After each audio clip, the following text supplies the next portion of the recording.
It's the most rumbly time of the year. As we begin our road to WrestleMania, it truly feels like Christmas in January when Royal Rumble season comes around. And sometimes, a lot like Christmas, we get gifts we've been waiting for, like a good Legends spot, Kofi Kingston defying gravity, and of course, a comical quick elimination.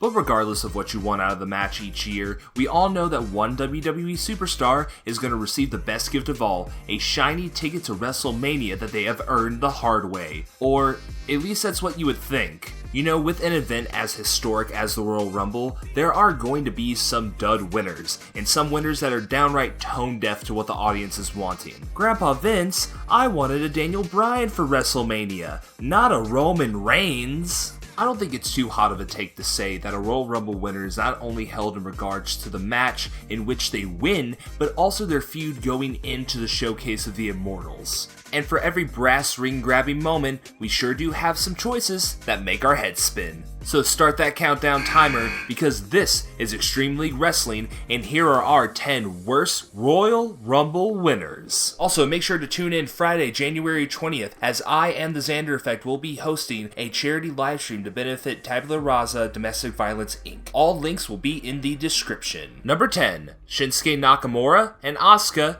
2018. Now, did the right people win this Royal Rumble match?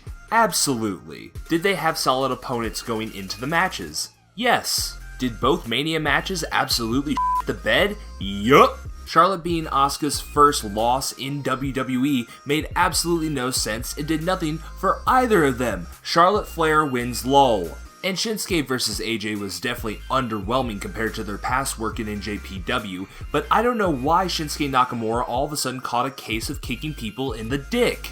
2018's Rumble definitely shows that while yes, the match to crown a winner can be extremely entertaining, if they flop at WrestleMania and you don't book the stories correctly, they can become forgotten unfortunately. Number 9, Charlotte Flair, 2020.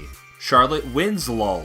Charlotte bury entire NXT women's roster. Charlotte have underwhelming title reign. Charlotte lose belt in controversial fashion. Charlotte make brain hurt so only can talk in broken sentence. Move on to next. Randy Orton, 2017. It's truly unbelievable to say that two performers like Bray Wyatt and Randy Orton could have such a turbulent past at WrestleMania. And to understand this very turbulent history, let's go back to where it all began in 2017. With Randy Orton infiltrating the Wyatt family, there was some level of intrigue going into this. Bray Wyatt at the time was WWE Champion. Luke Harper's distrust of Randy Orton and betrayal that he felt at the hands of Bray Wyatt could have led to an amazing triple threat at Mania. But instead, Randy Orton infiltrated the Wyatt family, broke them up, and then we had this match at Mania where they had a presentation of bugs on the ring canvas, I think?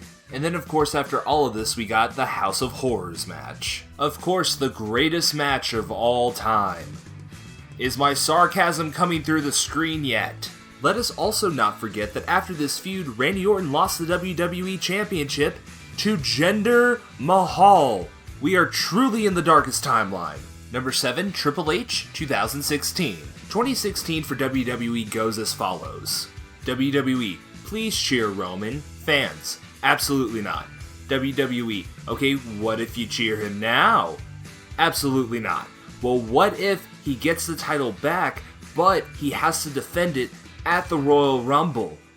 Absolutely not. But wait, the final two of the Rumble is going to be Dean Ambrose and Triple H is going to win the WWE Championship. Look, I might be autistic, but Vince McMahon really doesn't know how to read a social cue, huh? Shallow barrier after shallow barrier was put in Roman's way to make him look like the biggest babyface in the company, but no one was buying it at the time, and Triple H winning the belt off of him in the Royal Rumble to have this big bad to face at WrestleMania in a slow, plotting match that is more boring than anything else didn't do it for anybody. And while sure, during the heat of the moment Triple H winning was at least interesting, at the end of the day, I've seen kiddie pools less shallow. Number 6, Alberto Del Rio, 2011. Look, I'm gonna be really honest. I try to be non-biased when I'm making these lists, but Del Rio is, well, Gross. He's a gross person who does a lot of gross stuff. His character never worked with me on WWE TV. I don't know why he has as many accolades as he has. Yeah, sure, he's a good in-ring performer, but other than that, he's kind of boring to me, and also, being a crap-hole person doesn't really help either. His WrestleMania feud also with Edge didn't really have enough gusto to make me personally invested, and it's not necessarily by Edge's doing.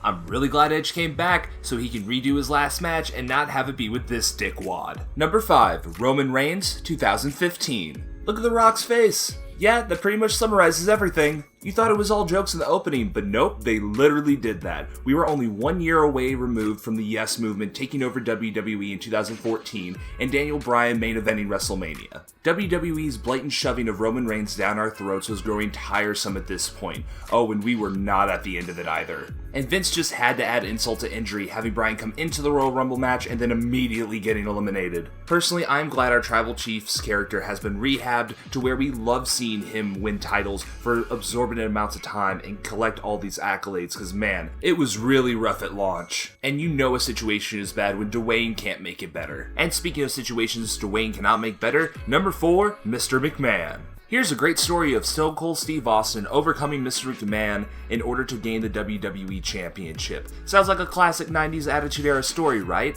But what if we had it with extra steps? Personally, I've never been a big fan of any of the McMahons winning gold in WWE. But if Mr. McMahon was going to lose the opportunity at St. Valentine's Day Massacre to Stone Cold Steve Austin anyway, why not let Stone Cold just win the Rumble at that point? Sure, I understand the fact that you want to build up your babyface in order to have a big Mania moment, but there's other ways to do it besides having the guy who literally runs the company win the biggest match of the year. Number 3, Lex Luger. In the 90s, at the start of the Monday Night Wars, Vince McMahon was looking for a replacement for his crown jewel that was Hulk Hogan. So why not replace him with another blonde, muscular man in Lex Luger? I mean, he's a blonde, muscular man, minus everything that made Hulk Hogan Hulk Hogan. Sure, both men's feet touch the floor at the same time, and the double winner spot is unique for the Royal Rumble, and something that they haven't really done again, at least on purpose. But let's not lie to ourselves here. Bret Hart should have won the Rumble, he did have the better match at WrestleMania 10, and in general is the better wrestler. And you don't have to be a wrestling fan of a certain age to know that the Lex Express was a certified mess. Number 2, Batista, 2014. Look, I won't beat a dead horse here. Daniel Bryan was the hottest thing going into WrestleMania 30, but they wanted Randy Orton versus Batista. And sure, from a business perspective, I get why you want Batista involved in the match.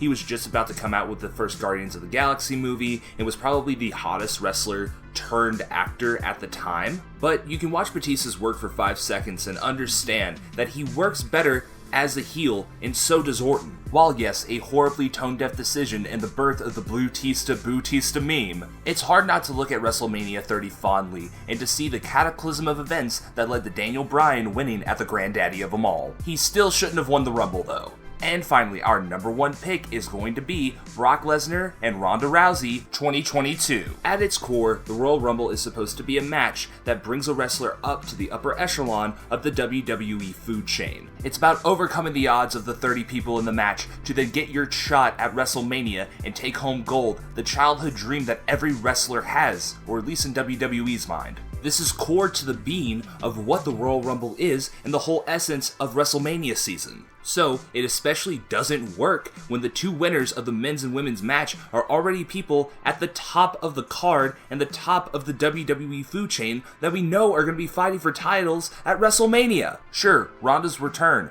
was fine, but does she even want to be in WWE anymore? And sure, here's your Ronda versus Charlotte match. Nobody wanted it, nobody asked for it, and then once again you put Charlotte in a place where Becky should have been. Overall, in my opinion, probably one of the worst winners of the Women's Royal Rumble since its inception. Oh, and don't worry, we're gonna get to Brock. Regardless to who won that year's Royal Rumble match, we knew they were going to combine the titles at WrestleMania. Why have Brock win it? I don't know. And not to mention, that entire year's match and pay-per-view was just complete dog crap. One of my favorite parts of every Royal Rumble match in recent memory is Kofi's The Floor is Lava spot, and even that got screwed up. But I don't blame Kofi, mistakes happen. I love you, Kofi. But also, probably one of the most tone-deaf Royal Rumbles in recent memory. Drew McIntyre carried the WWE in the pandemic era, putting on match after match in front of no fans, holding the WWE Championship just as prestigiously as his predecessors. But nope, no respect to that, no match in front of fans finally. Brock just dumps him right out. Well hell, I guess it could have been worse. Or should I say better, because the whole thing was almost won by the greatest wrestler in the world, Shane Thumb-Looking McMahon having ass. And those are our picks for the worst Royal Rumble winners in history. Who do you think the worst winner is? Let us know in the comments down below. Thank you guys so much for watching. This has been Extreme League Wrestling, and we'll catch you next time.